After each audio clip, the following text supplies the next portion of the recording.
तालियां बज जाए जोरों से नमिश के लिए। और डियर संगम, मेरे सामने हॉट सीट पर आ गए हैं नमिश चोपड़ा जी।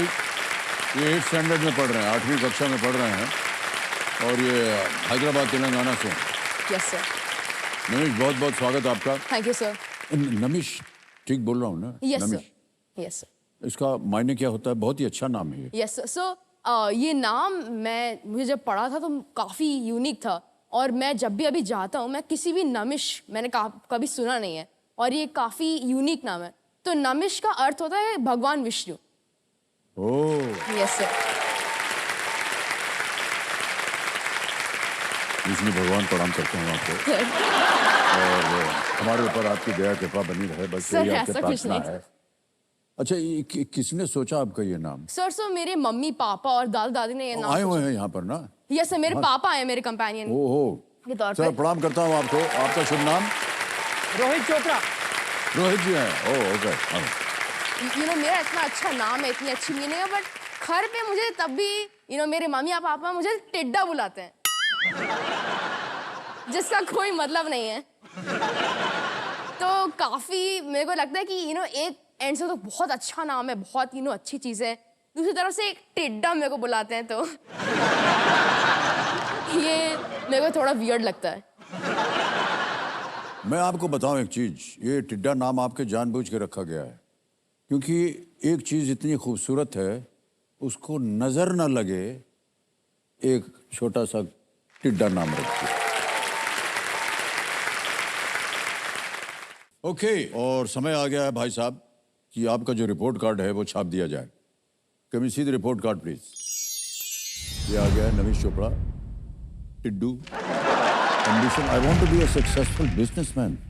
Yes sir. नमिश, 13 साल की उम्र में आपकी ये सोच है। Yes sir. 13 साल की उम्र में हमको अपना जूते का फीता बांधना नहीं आता था। आपको इतनी क्या बिजनेस करना चाह रहे हैं? Yes sir. सो मेरा बिजनेस आइडिया एक शू कंपनी के लिए है सर। तो shoe company? Yes sir. Okay sir, तो इस कंपनी का नाम मैंने सोचा है बूट एस। तो मेरे लिए S it stands for the 3 addressable markets for my company और my business, which is number 1 the armed forces.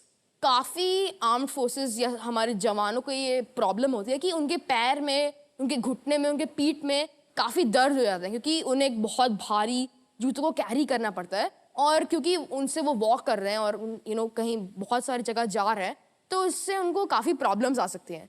तो इसके लिए मैंने मेरी कंपनी का एक आइडिया सोचा है कि क्यों ना हम एक सोल्यूशन लाएं उनके लिए, कि जैसे हम उनके लिए शूज़ बनाएं जो ड्यूरेबल हो, कंफर्टिंग हो, लॉन्ग लास्टिंग हो, जिससे उनकी प्रॉब्लम सॉल्व हो सके। तो जैसे आर्मी कॉमन मैन या आम आदमी के लिए रक्षा करती है, मेरा नेक्स्ट एड्रेसेबल मार्केट है कॉमन मैन या आम आदमी। तो आम आदमी में हम एक एग्जाम्पल ले सकते हैं, हमारे किसान भाई। हमने देखा है वो कैसे अपनी फील्ड्स में काम करते हैं, तो उनके लिए भी यही समस्याएं आती हैं। उनके पैर में दर्द होता है, उनके घुटनों में दर्द होता है, उनकी पीठ में दर्द होता है। तो उसके लिए मैंने ये सेम ही आइडिया सोचा है कि उनके लिए भी हम कंफर्टिंग शूज़ बनाएं, लॉन्ग लास्टिंग हो, वो ड्यूरेबल हो। और नेक्स्ट है हमारे एलीट क्लास या एलीट जो बिजनेसमैन है या जेनजी है, वो पसंद करते हैं कि उसमें वो कस्टमाइज अपने जूतों कर सकें, अपने जूतों में कंफर्ट ला सकें। तो मैंने उनके लिए ये सोचा है कि अगर आप एक मेरे कंपनी से जूते खरीदेंगे, तो उन जूतों के साथ आप उसका कलर चेंज कर सकते हैं वाया एन ऐप या वाई यूजिंग AI। केबीसी में आने का मेरा वन ऑफ द रीजंस यही था कि मैं जितना भी मैं पैसा जीतूं, मैं अपने एजुकेशन के लिए यूज़ करूं और अपने बिजनेस को स्टार्ट फंड करने के लिए यूज़ करूं। हमें बड़ा गर्व है थैंक यू सर। कि आप ये भारत की नई पीढ़ी हैं आप। यस और भारत का भविष्य जो है वो बहुत उज्जवल हो रहा है। Thank you sir. Well done Namish, जितना कुछ भी आपने कहा है वो सब पूरा हो, यही हमारी प्रार्थना है। Yes sir. और यहाँ से आप ढेर सारी धनराशि लेकर के जाएं।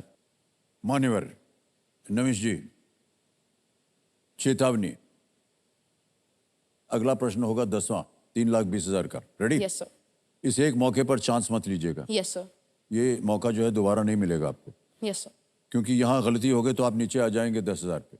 Yes sir. क्विट करना चाहें क्विट कर सकते हैं, या फिर एक लाइफलाइन है आपके पास यस सर। एक्सपर्ट वाली। 10वां प्रश्न 3,20,000 पॉइंट स्क्रीन के ऊपर ये रहा।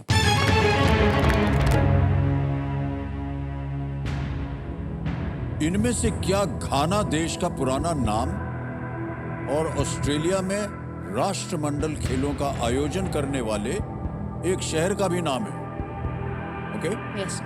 The name of which Commonwealth Games host city in Australia is the same as the old name of Ghana?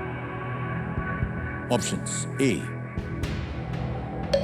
Townsville, B, Gold Coast, C, Darwin, या D, Perth. Sir इस question में मैंने इसके बारे में कहीं पढ़ा है, मुझे इसके बारे में नॉलेज है, बट इस मोमेंट पे मैं इतना श्योर नहीं हूँ इसके बारे में। तो कहाँ पर जा रहा है आपका मन? सर मेरा मन मेनली बी गोल्ड कोस्ट या सी डार्विन पे जा रहा है, इन दोनों में से। सर मैं इतना श्योर नहीं हूँ, तो मैं अपनी आखिरी लाइफलाइन को यूज़ करना चाहूँगा, जो कि ask the expert. Alright, okay, sure नहीं है, आखिरी लाइफलाइन इस्तेमाल करेंगे, आस्क द एक्सपर्ट। इसको अंकित कर दिया जाए कंप्यूटर महाशय, और एक्सपर्ट जी को फोन लगाया जाए। Can we just video call the expert Ankur ji? Thank you.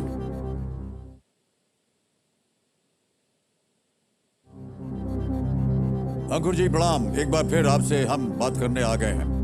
Ankur जी, हमारे सामने जो बैठे हैं ये एक प्रश्न का उत्तर मांग रहे हैं आपसे, और इनकी आवाज में ये एक प्रश्न पढ़ेंगे। उसके 4 ऑप्शंस हैं, ABCD। जब ये ऑप्शन पढ़ना शुरू करेंगे तब ही घड़ी शुरू होगी और 60 सेकंड मिलेंगे आपको उत्तर देने के लिए। ऑलराइट, तैयार हो जाइए।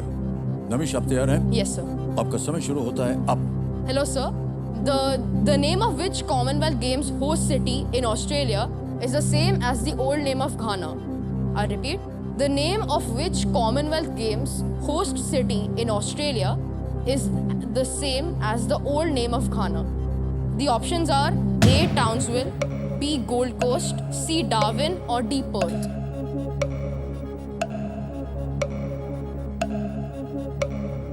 नमिश, मुझे ये पता है कि घाना का ओल्ड नाम गोल्ड कोस्ट था, and I also know that that is very famous city in Australia. Yes, sir. मैं इतना श्योर नहीं हूँ कि वो कॉमनवेल्थ की होस्ट सिटी थी या नहीं, but if I were to place a bet I would say Gold Coast, almost 80% sure. Okay, sir. क्या Thank you, करना sir. चाहेंगे नमिश? सर मुझे भी लग रहा था Gold Coast in the beginning. Okay. Ankur sir ने बोला वो श्योर नहीं है इतना। मैं एक्सपर्ट के साथ जाना चाहूँगा, बी गोल्ड कोस्ट। जाएंगे आप?